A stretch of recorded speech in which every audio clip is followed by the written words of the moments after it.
Olá, boa noite. A paz do Senhor Jesus Cristo esteja convosco. Graças a Deus, nosso canal está crescendo cada dia mais. Graças a vocês. Desde já quero convidar vocês. Sábado estarei fazendo uma live ao vivo. E eu gostaria de convidar vocês para participar. Você vai encontrar lá Geisa65, o nome de minha esposa, Geisa65, no Instagram, viu? Então você entra lá no Instagram, Geisa65, e nós iremos fazer uma live. Vamos marcar para as 19 horas esta live, ok? Conto com vocês. Eu gostaria que vocês deixassem a sua pergunta diante de todos os vídeos que foram postados, ok? Obrigado. Um de nossos seguidores nos fizeram uma pergunta a respeito do vídeo sobre o divórcio. E a pergunta foi: e aquele que o traiu, que cometeu o divórcio? Esse daí será salvo? E qual é a posição de Deus referente ao divórcio? Vamos lá. Marcos, capítulo 10, e o versículo de número 9. Marcos, capítulo 10, e o versículo de número 9. Diz assim: portanto, o que Deus ajuntou, não separe o homem. Por que Jesus falou isso? Se nós formos observar, desde o versículo 5 até o versículo 8, Jesus mostra simplesmente uma criação hétero entre um homem e uma mulher. Observe que Jesus vai dizer que Deus criou, ele criou macho e fêmea, homem e mulher. Jesus mostra um conjunto. É como ele estivesse falando para aqueles a qual interrogavam: é essa a posição de meu pai. A posição de meu pai é que o homem mantenha-se em uma mulher e uma mulher mantenha-se um homem, um marido, uma esposa. Existem algumas versões teológicas por aí que diz que Adão se divorciou de Eva e casou com outra mulher. E isso não é verdade. A Bíblia nem a história afirma isso.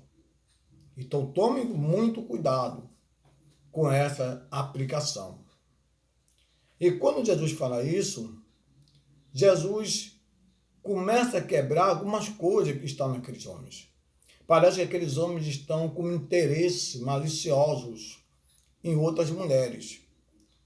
E aí a Bíblia vai nos mostrar algo interessante lá em João, capítulo 8, pode me seguir, e o versículo 5, que diz: e na lei nos mandou Moisés que as tais sejam apedrejadas. Tu, pois, que dizes? Observe que a todo tempo os homens queriam que Cristo quebrasse a lei, desfazer-se da lei para ser condenado à morte. E eles encontram uma mulher em adultério e levam até Cristo. E quando ele lança a mulher na presença de Cristo, ele faz de sentido malicioso a sua interrogação. E ele diz que Moisés diz que as tais quem? Pois ele só levou a mulher. As tais que comete o adultério. E lá em Levítico capítulo 20, o versículo 10, e Deuteronômio 22, versículo 22, está dizendo claramente que o homem que for pego com a mulher casada com o marido, tanto ele como ela morrerá. Ambos teriam que ser apedrejados. Ambos teriam que ser mortos. Então, algumas pessoas aproveitam esse texto para dizer, dentro desse versículo, que Deus perdoou e aprova o divórcio, o adultério, ok? Cuidado com essa teologia. O que a Bíblia está nos mostrando que Cristo simplesmente ele cumpriu a lei. Alguns dizem que aquela mulher não foi condenada à morte por causa da misericórdia de Deus. Não. Cristo não a condenou à morte por dois motivos. Primeiro, que não havia um homem. Levítico, capítulo 20, versículo 10. Deuteronômio, capítulo 22, versículo 22. Teria que ter o homem, ok? Para que a lei se cumprisse. Segundo, lá em João 18, vamos lá, João 18, e o versículo 31. Essa é a segunda prática que Cristo não poderia, de hipótese alguma, cometer. Diz assim: disse-lhe, pois, Pilatos, levai-o vós e julgai-o, segundo a vossa lei. Parte B. Disseram-lhe então os judeus, Cristo era judeu, a nós não nos é lícito matar pessoa alguma. Então, a própria Bíblia, os próprios judeus reconheciam que não poderia tirar a vida de ninguém. E se Cristo tirasse a vida daquela mulher, estaria quebrando dois princípios da lei. Primeiro, que o homem não estava. Segundo, executando uma pessoa, cometendo um homicídio, porque estaria matando a pessoa de maneira errônea, fora da lei, sem princípio. E por isso Cristo ele age dessa forma. Ele olha para aqueles homens e diz: aquele que não tiver nenhum pecado, atire a primeira pedra. Pois se alguém lançasse essa pedra, já teria quebrado a lei. Por isso todos largaram as pedras e saíram, porque sabia que Cristo estava cumprindo a lei. E o interessante é que Deus vai dizer que odeia, ele aborrece o repúdio, o divórcio. Malaquias 3, versículo 11. Ok? Judá, ele casa com uma outra mulher, um jugo desigual de outras nações.